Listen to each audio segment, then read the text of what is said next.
नया IBN 7 हौसला है।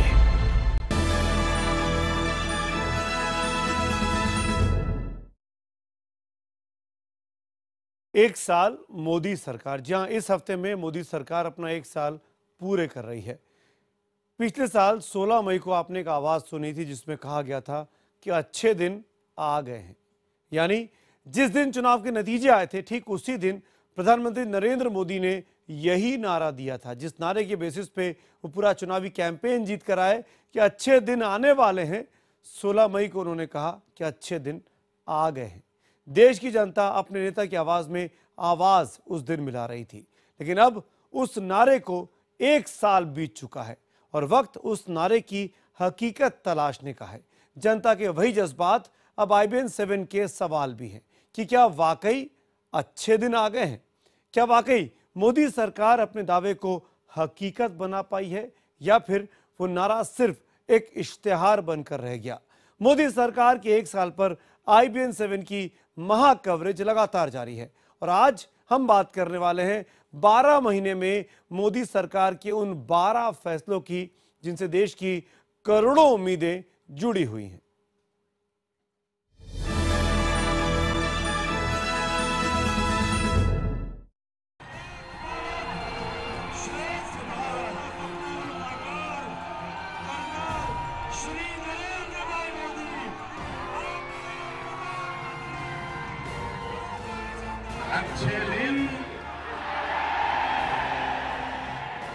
अच्छे दिन वाह। वक्त बदल गया, सत्ता बदल गई, सियासत बदल गई, लेकिन नहीं बदला तो वो सवाल जो एक साल पहले पूरे देश का यकीन बनकर सामने था कि क्या अच्छे दिन आ गए। अच्छे दिन, अच्छे दिन वाह।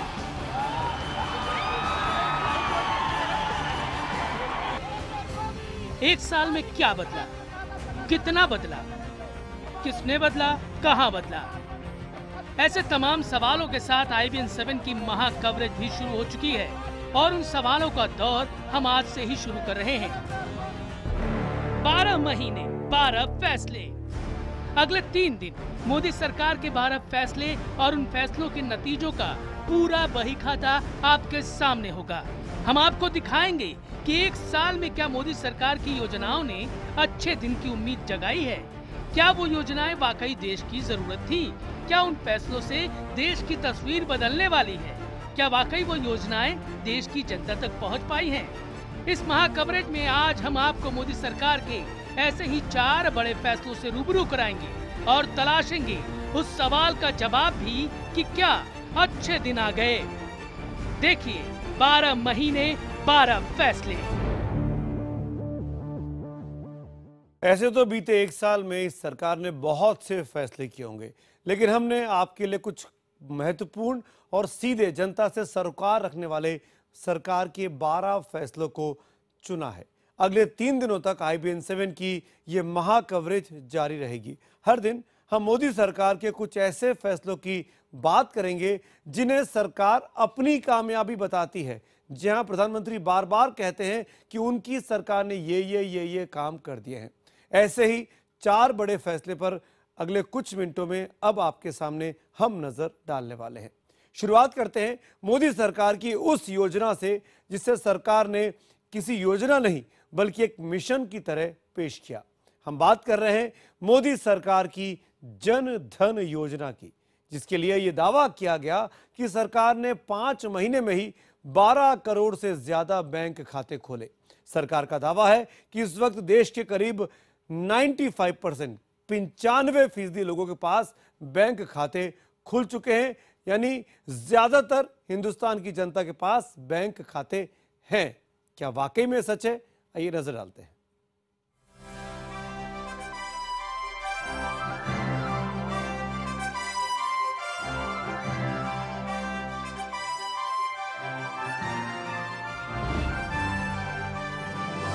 कहने को यह महज एक योजना थी, लेकिन प्रधानमंत्री नरेंद्र मोदी ने इस योजना को सरकार का सबसे बड़ा मिशन बनाकर पेश किया। पिछले साल 15 अगस्त के मौके पर सरकार ने दुनिया की सबसे बड़ी और सबसे मुश्किल योजना का ऐलान किया। मकसद था देश के हर घर में एक बैंक खाता खोलने का। जो 1.5 करोड़ परिवार या व्यक्ति जो भी जुड़े हैं, वे अर्थव्यवस्था की मुख्य धारा में अपना पहला कदम रख रहे हैं। ये अपने आप में देश की आर्थिक व्यवस्था को गति देने के लिए एक महत्वपूर्ण सफलता है। आंकड़ों के लिहाज से देखा जाए तो इस स्कीम को दुनिया की सबसे बड़ी योजना कहा जा सकता है।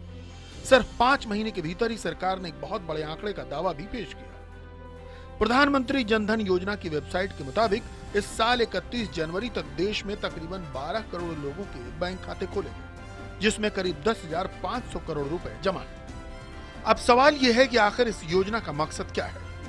दरअसल सरकार ने इस योजना को राष्ट्रीय वित्तीय समावेशन मिशन का नाम दिया था। कहा जा रहा है कि इस मिशन के कामयाब होने के बाद देश में 95% से ज्यादा नागरिकों के पास बैंक खाते मौजूद हैं। दरअसल सरकार जनधन योजना के साथ कई दूसरी योजनाओं को भी जोड़ना चाहती है। योजना के मुताबिक अब मनरेगा, सब्सिडी, लोन और दूसरी कई योजनाओं के तहत पैसा सीधे बैंक खातों में पहुंचाया जाएगा। इसके अलावा सामाजिक सुरक्षा जैसी तमाम योजनाओं को भी जनधन योजना से ही जोड़ा जाएगा। इस बड़ी योजना पर सियासत की लंबी लड़ाई भी लड़ी गई, जिसकी ज़बानी जंग आज भी जारी है।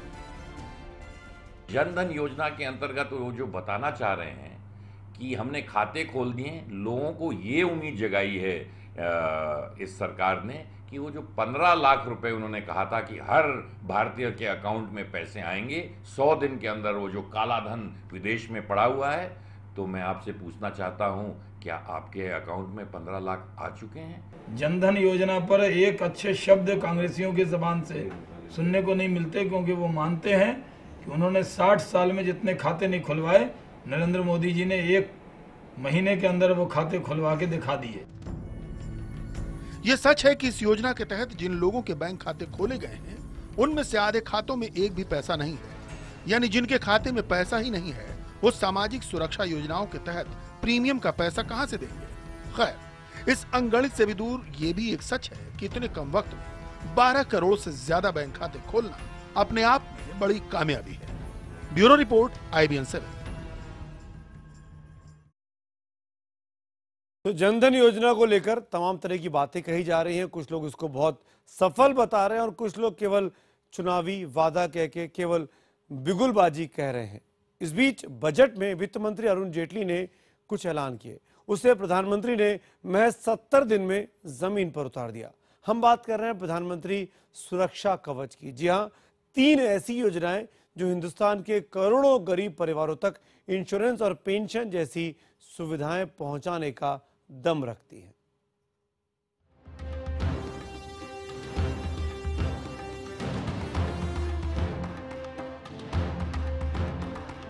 12 महीने 12 फैसले, सामाजिक सुरक्षा योजना। बड़ी उम्मीद थी देश को अपनी सरकार से और बड़ा भरोसा था सरकार को अपनी योजनाओं पर। उम्मीद और भरोसे से जुड़ा एक बड़ा फैसला लिया गया। 9 मई को मोदी सरकार ने एक साथ सामाजिक सुरक्षा पर 3 बड़ी योजनाएं शुरू की। संकट अमीरों को नहीं आता है, ये संकट गरीब को आता है। फुटपाथ पर सोता है, बेचारे को मरना पड़ता है। साइकिल लेके जाता है, मर जाता है। बच्चा स्कूल जाता है, बस के नीचे आता है, मरता है। उनकी सुरक्षा कौन करेगा? सरकार के पिटारे से गरीबों के लिए कई तोहफे निकले। पहली, प्रधानमंत्री सुरक्षा बीमा योजना। दूसरी, प्रधानमंत्री जीवन ज्योति बीमा योजना। और तीसरी, अटल पेंशन योजना। ये योजनाएं एक साथ देश की 115 जगहों पर शुरू की गई। प्रधानमंत्री कोलकाता में थे तो उनके कई मंत्री देश के कई शहरों में जनता का भरोसा बनकर सामने खड़े थे। प्रधानमंत्री सुरक्षा बीमा योजना के तहत जनता को सिर्फ 12 रुपए का प्रीमियम देना है, यानी सालाना सिर्फ 330 रुपए, जिसमें मृत्यु पर 2 लाख का दुर्घटना कवर दिया जाएगा। दुर्घटना के दौरान विकलांग होने पर 1 लाख का कवर दिया जाएगा। दुर्घटना पर आंखों की रोशनी जाने पर पीड़ित को 2 लाख रुपए मिलेंगे। योजना का फायदा लेने के लिए बैंक में बचत खाता अनिवार्य है। इस योजना के लिए उम्र सीमा 18 से 70 साल तक तय की गई। दुर्घटना बीमा के साथ साथ सरकार ने देश की गरीब जनता के लिए जीवन बीमा योजना भी शुरू की, यानी प्रधानमंत्री जीवन ज्योति बीमा योजना। देश के 18 से 50 वर्ष की उम्र के नागरिक इस योजना का फायदा ले सकते हैं, जिसके लिए उन्हें सालाना 330 रुपए का प्रीमियम देना होगा। योजना के तहत मृत्यु के बाद 2 लाख का बीमा कवर तय हुआ है। इस योजना के लिए आपको हर साल नवीनीकरण कराना होगा, लेकिन कोई शख्स एक से ज्यादा बैंक खातों पर इस योजना का लाभ नहीं उठा सकता। ये बात सच है कि इस योजना में देश के वरिष्ठ नागरिकों को शामिल नहीं किया गया, लेकिन उनके लिए सरकार ने एक नई स्कीम का तोहफा जरूर दिया, जिसे नाम दिया गया अटल पेंशन योजना का। इस योजना के तहत 60 साल की उम्र के बाद पेंशन का प्रावधान है। 18 से 40 वर्ष की उम्र के नागरिक इस योजना के लिए रजिस्ट्रेशन करा सकते हैं। इसके तहत आपको 20 साल या उससे ज्यादा का योगदान देना होगा और रिटायरमेंट के बाद आप 1000 से 5000 रुपए के बीच पेंशन का लाभ उठा सकेंगे। यही नहीं, इस स्कीम में मृत्यु के बाद पेंशन की रकम आश्रित के खाते में भी जाएगी। हालांकि हर बार की तरह इस बार भी योजना लागू होने के बाद सियासत शुरू हुई और विपक्ष को योजना में कई खोट नजर आने लगे। हजारों करोड़ तो सिर्फ विमेन और चाइल्ड डिपार्टमेंट में इन्होंने काट दिया, मेडिकल में इन्होंने काट दिया, मनरेगा में इन्होंने कम कर दी। तो जो सोशल सेक्टर के काम, बड़े बड़े काम आम गरीब में रहने वाले लोगों के लिए कांग्रेस पार्टी ने की थी, उन सबको तो इन्होंने बजट में ही पैसा काट दिया है। तो ये कौन सा काम सोशल सेक्टर में कर रहे हैं? उधर बीजेपी अब कांग्रेस को उसी जबान में जवाब दे रही है। कांग्रेस की ये आदत बन गई है कि वो हर चीज को कहते हैं पुरानी थी, हमारी योजना थी, इन्होंने शुरू कर दी। अरे अगर आपकी योजना अच्छी होती तो आप सरकार में होते। कहाँ ये सब बात जनता को समझाते हैं, ये पब्लिक है, ये सब जानती है। लेकिन असली सवाल सियासत का नहीं है, जनता का है। IBN 7 ने इन योजनाओं पर देश की जनता की राय जानी। कई जवाब सरकार को बधाई बनकर सामने आए, तो कई लोग ऐसे भी थे जिन्हें इस योजना के बारे में जानकारी ही नहीं थी। सरकार ने कई योजनाएं लागू करी है, लेकिन इसके बारे में पक्की नॉलेज नहीं है। पैम्पलेट में, अखबार में सब जगह पड़ा हुआ है, लेकिन क्या जानकारी, पूरी जानकारी नहीं है इस बारे में। Very honestly I have no clue about this, but I have heard this thing, friends वगैरह से पता चला है कि हाँ कुछ ऐसे इंश्योरेंस या कुछ ऐसे प्लान्स उन्होंने निकाले। बहुत ही अच्छा इनिशिएटिव है, बिकॉज 350 रुपीज़ में 350 रुपये में 2 लाख का कवर मिल रहा है। अलॉन्ग विद उसके साथ साथ पर्सनल एक्सीडेंट कवर भी मिल रहा है। प्रधानमंत्री की जो ये सामाजिक सुरक्षा योजना है, उससे बहुतों को लाभ होगा। बीमा की तो सबको जरूरत है। वैसे तो दुनिया के कई देशों में ऐसी योजनाएं लागू हैं, लेकिन ये भी सच है कि भारत में लागू हुई इस योजना का दायरा दुनिया में सबसे बड़ा है। Bureau report, IBN 7।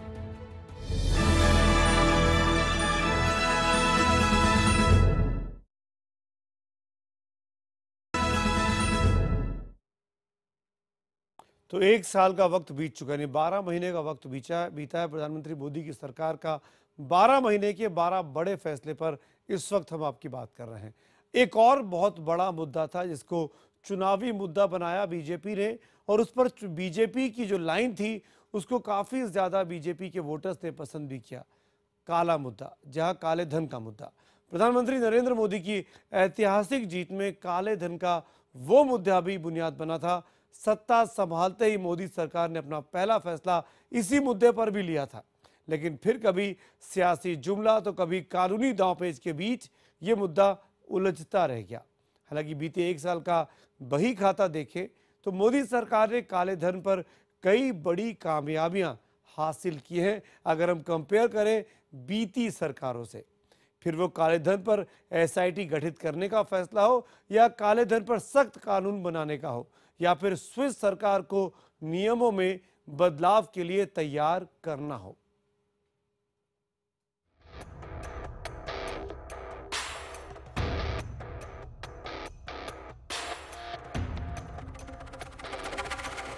काला धन कहां है, कितना है, कब आएगा? ये सवाल 1 साल पहले भी था और आज भी है, लेकिन उन जवाबों की राह में मोदी सरकार ने कई बड़े फैसले जरूर किए।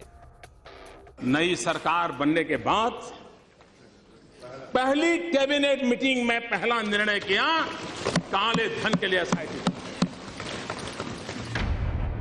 सत्ता संभालते ही मोदी सरकार ने अपनी पहली ही कैबिनेट बैठक में सुप्रीम कोर्ट के हुक्म का अमल किया। और काले धन का पता लगाने के लिए एसआईटी गठित कर दी। सुप्रीम कोर्ट की देखरेख में एसआईटी काले कुबेरों के पड़ताल की रिपोर्ट भी पेश करती रही। हाल ही में एसआईटी ने सुप्रीम कोर्ट को अपनी तीसरी रिपोर्ट भी सौंपी थी, जिसमें काले धन से जुड़े कई बड़े खुलासे किए गए थे।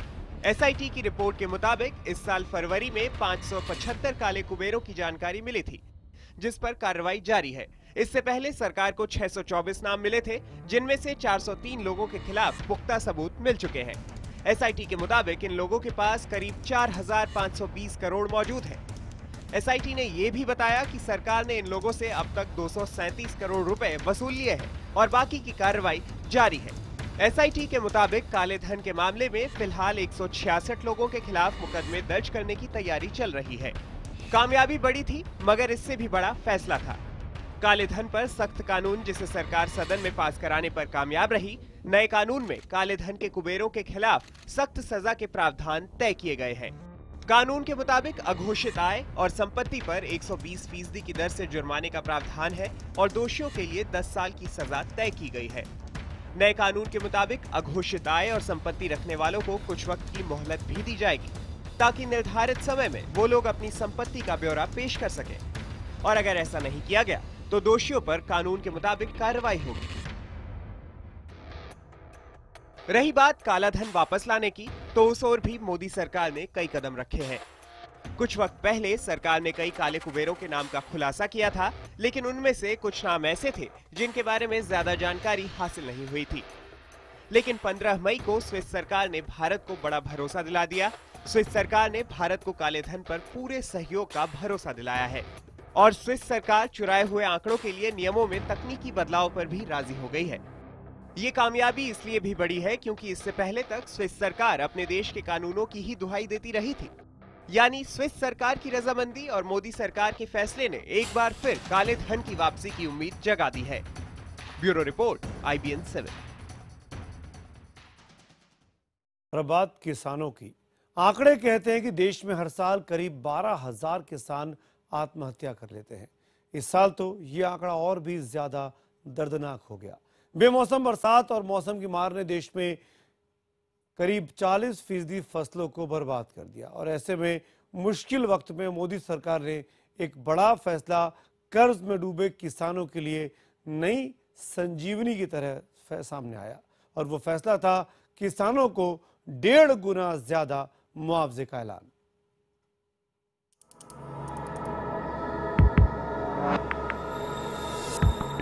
किसानों को 2 गुना मुआवजा, कभी बेमौसम बारिश तो कभी बेवक्त ओले, कभी आंधी से बर्बादी तो कभी तूफान की मार।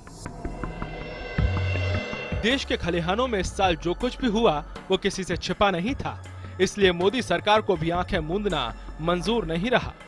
नतीजा, प्रधानमंत्री नरेंद्र मोदी ने एक ऐसा फैसला किया जो देश के अन्नदाताओं को नई संजीवनी दे गया। किसान का वो जो 50% के नुकसान वाला जो दायरा था उसको बदल करके 33% भी अगर नुकसान हुआ है तो भी वो किसान हकदार बनेगा। उसके कारण मुझे मालूम है बहुत बड़ा बोझ आने वाला है, बहुत बड़ा बोझ आने वाला है, लेकिन किसान को 50% वाले हिसाब में रखने से उसको ज्यादा लाभ नहीं मिलेगा। सरकार के फैसले ने किसानों को नई उम्मीद कैसे दी, ये देखने से पहले जरा इस साल किसानों के हालातों को समझना भी जरूरी है। इस साल गेहूं की करीब 40% फसल को नुकसान हुआ, जिसका न्यूनतम मूल्य तकरीबन 65,000 करोड़ के आसपास था। नेशनल क्राइम रिकॉर्ड ब्यूरो के मुताबिक पिछले 3 साल में 3,313 किसानों ने आत्महत्या की थी।